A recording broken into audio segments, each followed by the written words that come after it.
What up? What up? Welcome to Believe in Rams, presented by FanDuel. Erin Coscarelli back with you with my co-host, Rob Havenstein, Super Bowl winning offensive tackle, here to break down. What is it? It's end of June. Mm-hmm. The Rams announced training camp dates officially at LMU, third consecutive year, July 27th through August 6th. You're not going to be at this training camp for the first time in 11 years, 12 years. You played, obviously, professional football for 11 years. You were the longest tenured Ram before you retired. How are you feeling? I feel like we need to do a wellness check on Rob Havenstein. How are you doing? You're on vacation with the fam? Yeah, we're on vacation with the fam. I don't have to worry about a gym being anywhere in sight. I did a couple step ups on the brick wall outside. Wife challenged me to see who could do more push-ups. She can do a plank longer, but push-up, I still got her. I'm doing A-okay. Not having to go to training camp this year is pretty exciting. The one thing I'm going to miss most about training camp is always just the guys. The Rams have such a good guys, good culture in there. You just want to hang around them. And luckily in training camp, you get to hang around them 24/7. So you better like the guys you're playing with because you're going to be around them a lot. But that's the thing I'm going to miss most. I'm not going to miss the walkthroughs, the practice, the lifts, the meetings, the eating in a cafeteria for that long, going back to dorm rooms and all that. It's fun while it lasted, but I'll take this vacation with my family any day. I love that. What would you say is training camp the most grueling part of the professional football's season? No, I wouldn't say so. Sean McVay's training camp is demanding, but it's not training camp days of the old. I think that's kind of gone out the window. The double days, full in pads. You might take, a full pad of practice in the morning, and then all of a sudden you're doing just shoulder pads in the afternoon. Like, those days are done. So you got limits on what you can do from the NFL PA. Just, I think the thing with training camp, at least for me, was knowing that you want to be doing the same exact thing until February. And it's kind of getting your mind ready for like the duration of it. It'll be like, all right, I'm going to do this for how many months? If we're lucky, that's the goal, is to do it to February.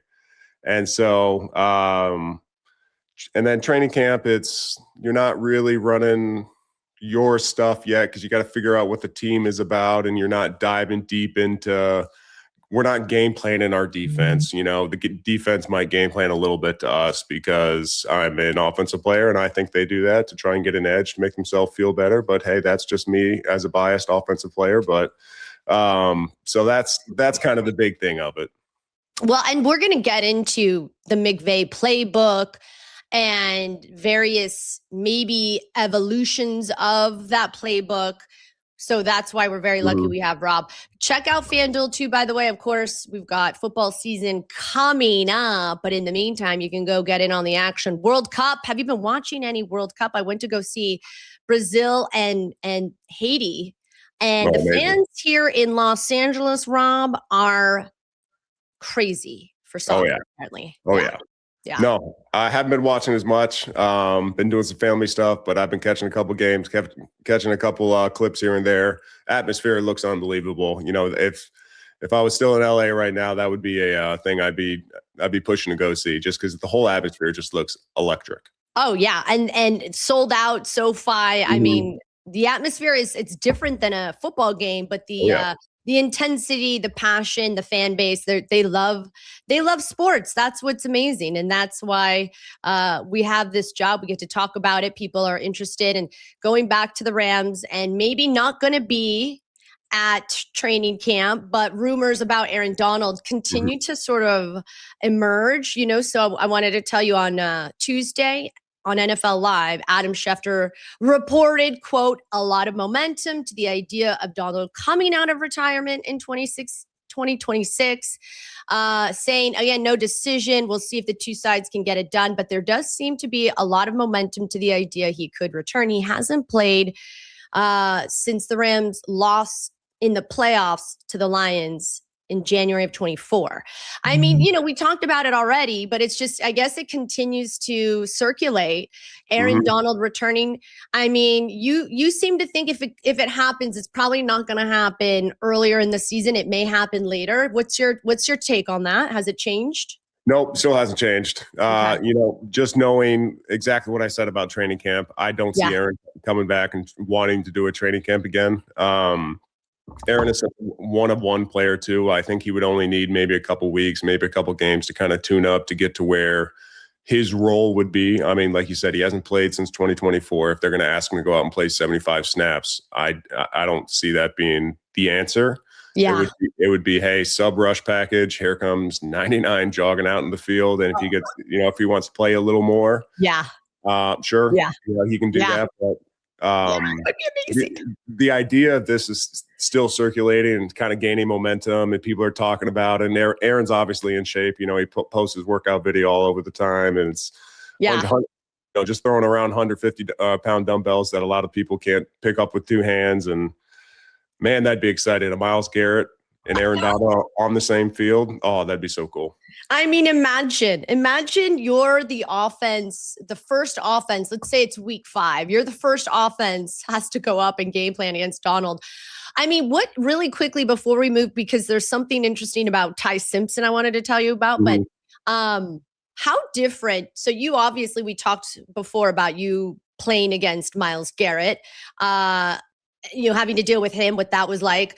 How, obviously, you practiced against Aaron Donald quite a bit. How are those two players different? Obviously, different positions, so there's different needs and different ways to help. But when it comes down to it, they're both one-of-one. So, like, there's no other Myles Garrett, there's no other Aaron Donald. So you have to treat them kind of like the superstars they are in their own right. And you're just kind of doing everything you can to get help on them. I know we brought it up in the pack, but whether that's chipping with a running back on both guys, which is unheard of for a 3 technique, sliding 2. If you have them both on the same side, obviously that's where the slide's going. So you're doing all the little things to try and help and gain advantage. So one guy's just not isolated the whole game and just destroying his confidence, especially in practice. You know, there was we never really treated Aaron like Aaron until one training camp, and he was not happy about it because we just started sliding, like not even to a linebacker, just to Aaron. Like we would just say, hey, slide to 99, and he'd look at us and like, guys, what are you doing right now? I'm like, listen, you're killing our guard. We need them confident. We're going to do what we got to do. So when it brings back both of them, you have to treat them like the special player they are. But it would be interesting to see kind of how teams, if Aaron were to make a comeback, how teams would do that, knowing he hasn't played in 2 years. Do they have to find out first whether he still got it like he does? I believe he does. But are we going to see the game plan still be about a Myles Garrett and Aaron Donald starts getting more one-on-ones because maybe they're lining up opposite? So that would be super interesting because I love anytime Aaron has a one-on-one because he's going to win quick, fast, and in a hurry. Yeah, well, that's my, for people that don't necessarily understand the intricacies of a defense like a Rob Havenstein, what makes them so scary? Is it because they're both so explosive? Is it because they're so intelligent? I mean, we know that they're freaks of nature. Like that, we can just put that one away. We know they're ridiculous. Like Jared Verse during training camp last season was telling us he worked out with Aaron Donald, and he's like, I told his wife to call the police. Like that was how crazy and intense the workout was. But when you think of both of them and let's say, put your offensive coordinator cap on, how do you, and I mean, let's just say hypothetical, we don't know, but you're the offensive coordinator game planning the first week Aaron Donald and Myles Garrett are playing. Like, what do you even do? Do you just have to just quick pass, get rid of the ball? I mean, how do you even game plan against that if that were possible? Yeah, I think you hit the nail on the head right there. It's going to be a lot of timing, whether it's not quick or it's 1, 2, 3, 4, 5. Hey, ball's got to come out. You start bringing tight ends down. You work into your 7-man pro. You saw it. you saw, I can't remember, it was last year, a couple of years, you know, 2 tight ends were traveling with him wherever he lined up. I think it was, I think Jacksonville was doing that. Don't quote me on that, but, you know, so maybe you start trailing a tight end with Myles and you can slide to Erin. And so knowing that your tackle's got help there, you could leave the tight end in full time, you know, full slides, try to cut him as much as you can. That's kind of, you know, the only thing I would always tell Erin whenever he beat me in practice, be like, listen, this isn't a game. I can't cut you. I'm cutting you 100% of the time. Like, I'm not going to stand up here and just try to block you. You know, I've seen that go down. It doesn't happen very well. So, you know, in practice, I could always just say, well, I just cut you there. And, you know, like I jump over you. And I'm like, yeah, you're probably right. Yeah. I mean, it's fun to speculate. We don't know, but I can only imagine how Sam Darnold would possibly be feeling right about now.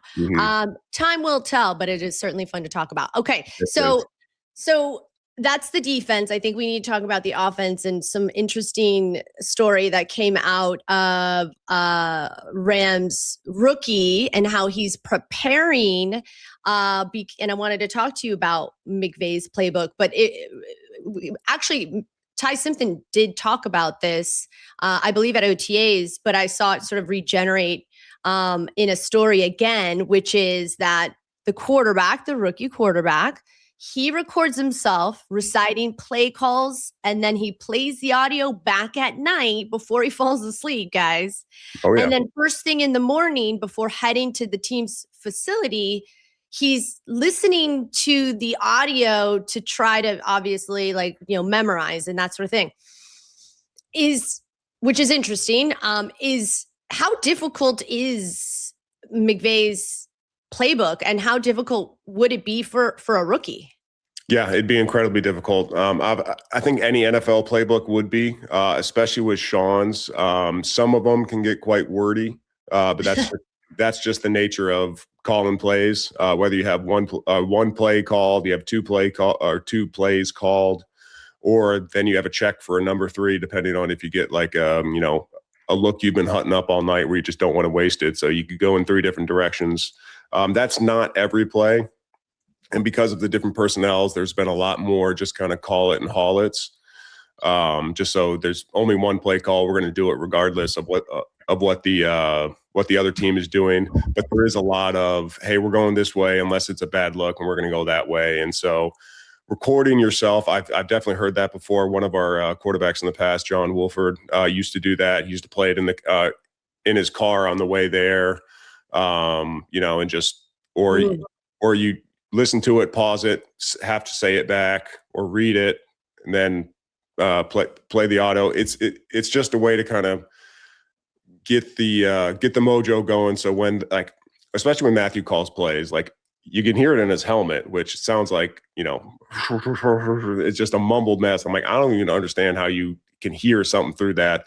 But with Matthew, all he needs is the first like word and a half of the play call. And then I think he shuts off that ear and then just sends it out, because he's studied so much. He knows it so well. So for a rookie quarterback to kind of get up to speed like that, hearing it in your own voice is such a good thing. I don't know if he did that at the University of Alabama. If so, great job. Keep doing it. But just any way that you can get yourself up to speed on calling these plays where it's like you're not having to think about it. Because when the play comes in, there's a play clock running. You're in the huddle. You got 10 other guys staring at you being like, tell me what to do. You're the guy with the play. You need to spit it out, and you need to spit it out correctly. Because Sean is, we've talked about this in the past, Sean is all about details. So if you miss a motion, if you miss any sort of movement there, if you miss the can or something like that, the second play, you know, that's going to be a, hey, what the heck are you doing? It's your job to know this. You know, let's make it happen. So I love the fact that the young man is going that extra mile, because playing quarterback in the NFL is a 24/7, 365 gig. I mean, you got to live, breathe it. I mean, shoot, Matthew's even coaching his girls right now just so he can get those repetitions in, I'm sure. I know it is. It's so cute. I mean, he seems like he's just a great dad. 4 daughters. You have 3. Okay. So wait, then how big, and I know you only played professional football with the Rams, but how big or deep or thick is the McVay playbook compared to other offenses? Yeah. Honestly, I think it's a lot more slimmed down. Like it's a lot more streamlined than from what I've heard and the little bit of experience I have my first couple years in a Jeff Fisher system, where it's like everything in there in Sean's offense, he wants to make sense or have carryover with something else. Sometimes it doesn't quite work out, and you're like, they're telling you the reasoning why it's called this way or why you're doing this, and it doesn't quite maybe make sense, but those are just usually one-offs, and you just got to kind of learn it. But everything he's doing is supposed to look similar and the same, and so it's not all these abstract formations and play calls that you're trying to run, and you may only break out once or twice a year or something like that. So it is streamlined, but there's a lot of nuance to it. There's a lot of little things, a lot of shifts, a lot of motions, a lot of formations. That's probably the biggest thing with the young offensive guy is just lining up in the correct formation, because the details are there because Sean knows it. He knows it works. He knows it creates problems for on defense. And if he wants you 2 yards inside the hash, he wants you 2 yards, not 3, not 4. He wants you at 2 yards. If it's, on the hash or whatever the landmark is for that stuff, he wants you exactly there because he knows it's going to create stress and make all of our jobs easier at the end of the day. I mean, how cool is this, guys, that we get this kind of analysis from Rob Havenstein, who was with the Rams 11 years, just recently retired. He says he's okay missing training camp. He's so happy to be on vacation with his amazing family. So we're fortunate to pick your brain. And one of the things I think you might also find interesting, Rob, is what Matthew Stafford. So Matthew was on recently Chris Long's podcast. I love Chris Long's sort of analysis too. He really keeps it real. And he had asked Stafford about obviously the evolution of McVay's offense, especially last season.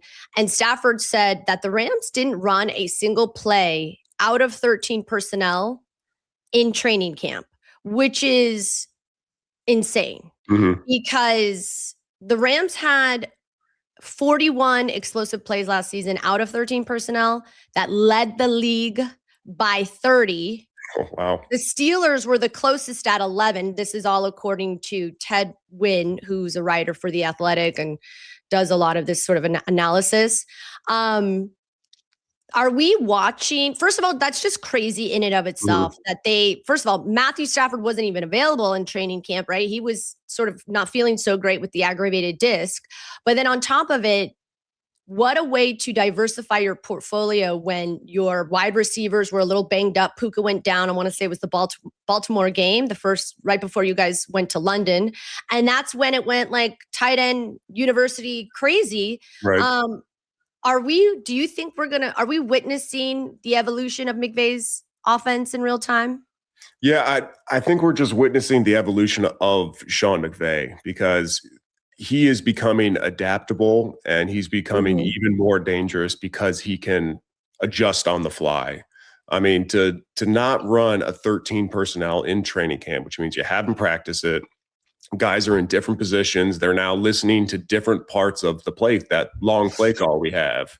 Like each motion will tell a different guy what to do. And so if you're so ingrained to be like, all right, I listened to the first part and now all of a sudden you're playing another position. Now, like your brain wants to still listen to the first part, which obviously you do listen, but then you really have to wait. That's for me. Okay, that's someone else. That's for me.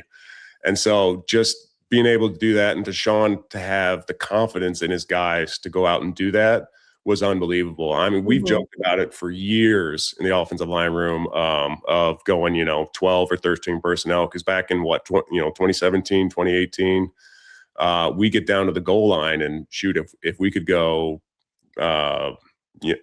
no running backs, all wide receivers, like just get the most amount of wide receivers there possible. And we're like, well, why don't we get a little big and do this? And it was like, well, it's working out pretty well.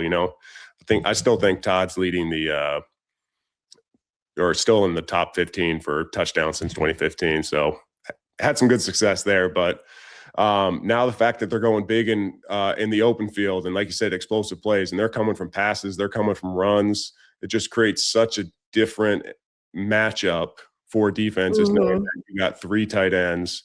And then if you look at the tight end room, it's all sorts of different guys with different skill sets, with, who can do different things. And so maybe some are more pass catchers, but can block if they're asked to block safeties, or maybe if they want to go small for a nickel defensive back or anything like that. So it just creates a lot of great matchups for the Rams. And Sean has kind of found his wheelhouse in this, and I expect it to continue a whole bunch.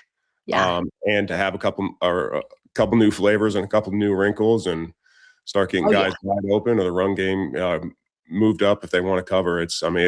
There's a lot of great things coming down the pipeline. Oh, yeah. And that's why our show's great, Rob, because if you're a football nerd, we're going to be talking about that all season long this year. And that's what's so remarkable about McVay and problem solving, because one of the big talks, certainly from the fans, and we read your YouTube comments, we're reading your comments on Twitter, social media, whatever. And the fans concerned that the Rams didn't pick a wide receiver very high in the draft. In fact, actually, back-to-back seasons, they spent some pretty high draft capital on tight ends. The Rams don't seem so concerned by this, needing a true wide receiver 3. I mean, does this transition of what we saw? Oh, and I wanted to share this stat because I think this is interesting. I would say around the playoffs, where did I put that stat? It was talking about, that's when we started to really see the first sign of change, was during the playoffs. Obviously, you were with the Rams at the time. The third receiver was on the field, guys, 50% less than they were in the regular season. So guys like Whittington, Mumfield, Smith, while wondering who's going to step up and be that wide receiver 3, do you think this sort of explains why the Rams aren't really concerned? Because they do have a guy like Terrance Ferguson, and that's why they drafted a guy like Klare, who is a tight end. Yeah, no, I think 100% it does. They obviously feel comfortable with what their vision is going to be for that position, whether it's a pass catching tight end who can block, or it's a kind of same thing with a wide receiver 3. But I think they do like some of the guys they have in the room. They saw a lot of development from a guy like a Konata Mumfield last year, that they're really high on him. We can see what the new gentleman comes in, Klare. No, out of Pitt. CJ Daniels. That's the one. CJ Daniels. Yeah. To kind of see his college tape kind of looks like it kind of matches that role. And then I think that role is just going to be by committee. So you're going to have different guys in there, and whether it's a Klare coming out, got to see how his blocking is first. That's the one thing with Sean and tight end. He was a tight ends coach back in the day. It's like you got to learn how to block before you can go catch passes. And I think Terrance Ferguson has done a great job with that, improving his skill set. But you guys should see the way just T-Ferg moves and the way he bends and runs. Everything's just smooth and kind of silky, and he's an incredible athlete. He's got great feet, can go catch balls with the best of them, but his blocking's aggressive too. There's a lot of little things to clean up with any college tight end coming to the NFL. But that's improved greatly. So I think we're going to see a huge uptick of T-Ferg in there. Yeah, I mean, and that's interesting. You led me to my next question pretty well, because T-Ferg didn't, by numbers, if you will, and I think I wrote it down, but of course, it took T-Ferg 5 weeks to get his first target as a rookie. He finished with 12 catches, 250, and 3 scores in 14 games in his rookie year. Now he's obviously got another, season and a training camp under his belt, and hopefully better chemistry with Matthew Stafford. But when you look at the tight end room now, there's a handful of them, and you add Klare. what would you say like Max Klare does that Ferguson doesn't? Are these tight ends different from each other? Yeah, I would say without having kind of laid eyes on Max and actually seen him kind of go about his business, and other than the film, but like there's something different to be, see him out there and see the way he moves, the way he practices. I would say him and T. Ferg are probably going to be a little bit similar of those. I don't want to call them pass catching tight ends because, that's not doing their blocking justice, but that's where they made a lot of their money on in college was, going out in the pass game and, becoming a big target there. So I think they kind of fit a very similar role. And so I think having variety there is going to be great, but same thing, what I've talked about in previous episodes where it's Max Klare needs to go prove that he can handle this and, he can be trusted upon to block, to know where to go, to be in the right spot, the right split, to kind of do all the little things right that Sean asked for. And then I think once that happens, then I think those guys are going to be a little bit interchangeable. And obviously you saw a Colby Parkinson kind of not really being talked about a lot, but he made a lot of big plays there in the red zone. The game-winning touchdown versus Carolina, truly a 50-50 ball, goes up and gets it. So all those guys are super talented. And Colby's a heck of a blocker too. I mean, shoot, he's as tall as I am, and honestly annoyed me a little bit when he first came in the huddle a couple of years ago because I'm used to at least looking down a little bit, and I was looking right at him. And I was like, dude, walk down a little bit, all right? How tall is he?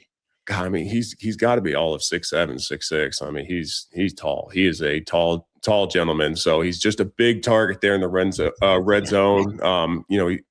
He's got great hands. He's got great bend for his blocking, which is, being as tall as he is, I personally know can be a bit of a struggle there at times, having to get down there and get under some of these guys. But, the whole room's super talented, and it'll be very fun to kind of see what Sean's been scheming up, especially now you gave him a whole offseason with how many tight ends they have in room 6?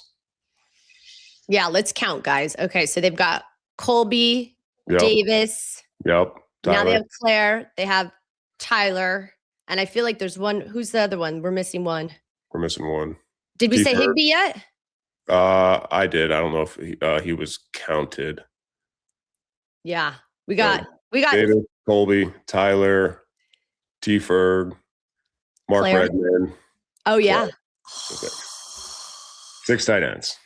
That's insane. A lot of them. That's insane. I mean, but again, there's something brewing in LA, and McVay is leading the charge. I mean, we saw it at the beginning of the playoffs. We saw it when you guys went to London last year. And the other thing that's interesting too is, Tutu Atwell is more of a lean downfield runner type receiver. You're getting guys more like Puka. I mean, how about even Puka compared to Ferguson? Are they similar bodies? I don't know how tall they are. I mean, I know Ferguson's pretty big too. Yeah, Ferguson's a tall guy, so he's got the height on Puka. But in terms of I guess just intrinsic toughness, yeah. I mean, they're both they're both very willing blockers. Can go make those 50-50 balls.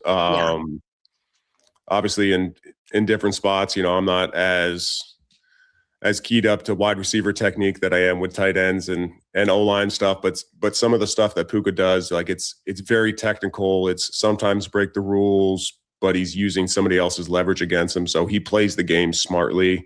And that's something that tight ends need to do, just already to succeed, because they're not as fast as the fastest people on defense, and they're not as big as the biggest people on defense. So you got to kind of find that hybrid happy medium about how do I gain an advantage on somebody.